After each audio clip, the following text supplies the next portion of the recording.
ప్రజా సమస్యలపై పోరాటమే తప్ప పదవులను ఎన్నడూ ఆశించలేదు అన్నారు సిపిఐ ఎమ్మెల్సీ అభ్యర్థి నెల్లికంటి సత్యం. ఇకపై మండలిలో ప్రజల తరపున గళం వినిపిస్తాను అన్నారు. అలాగే ప్రభుత్వం ఇచ్చిన హామీలను అమలు చేయాలని కూడా కోరతామన్నారు. మరింత సమాచారాన్ని మా సీనియర్ కరెస్పాండెంట్ విద్యాసాగర్ అందిస్తారు.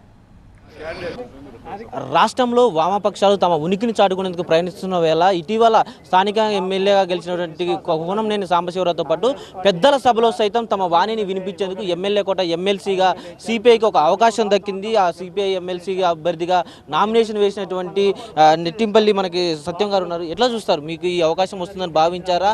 ఈ ఎమ్మెల్యే కోట ఎమ్మెల్సీగా కాంగ్రెస్ అసలు ఇలాంటి అవకాశం మీకు ఇస్తుందని ఎక్స్పెక్ట్ చేశారా? ఎప్పుడు కూడా కమ్యూనిస్ట్ పార్టీ ఉద్యమంలో ఈ పదవులు వస్తాయని ఆశించి అన్నట్టు కూడా లేవు. ప్రజా సమస్యల పరిష్కారం పార్టీ ఉద్యమం కోసం పార్టీలో పనిచేస్తా ఉన్నాం. ఆ తరుణంలోనే ఒక అవకాశం ఎమ్మెల్సీగా పార్టీ ఇవ్వడం జరిగింది. దాన్ని కాంగ్రెస్ పార్టీ కూడా కేటాయించడంతో ఆ రకంగా ఉన్నాను. అంటే మునుగోడు నుంచి మీరు నా బిజినెస్కి జిఎస్టీ నోటీస్ వచ్చింది. ఇప్పుడు ఏం చేయాలో అర్థం కావట్లేదు.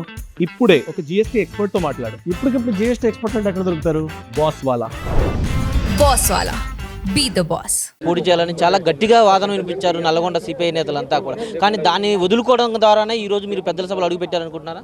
సరే, జనరల్గా మునుగోడు నియోజకవర్గం నల్గొండ జిల్లా ఉద్యమం బలమైన జిల్లా, ముఖ్యంగా కమ్యూనిస్ట్ పార్టీ బలమైనటువంటి ప్రాంతం. మునుగోడు కూడా అనేక సందర్భాల్లో బలమైన నియోజకవర్గం కనుక కొద్దిగా పోటీ చేయనటువంటి తలపు ఆ రకంగా ఉన్నది. సరే, అయినా కూడా పార్టీ నిర్ణయానికి మరి వదిలిపెట్టి ఆనాడు కాంగ్రెస్ పార్టీకి చేయడం జరిగింది.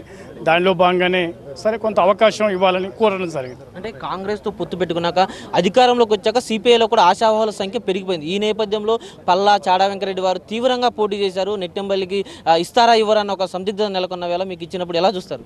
సరే, జనరల్గా మా పార్టీ అంతా కూడా ఐక్యంగానే అభ్యర్థిని ప్రకటించడం జరిగింది.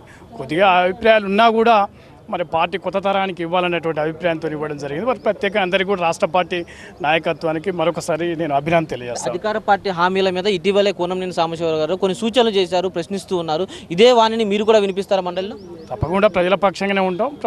ప్రభుత్వం ఇచ్చినటువంటి హామీలు అమలు చేయాలని కోరుతాం. సరే, ఆ రకంగానే ఆలోచన చేయాలని ప్రభుత్వాన్ని కూడా కోరుతా ఉన్నాం.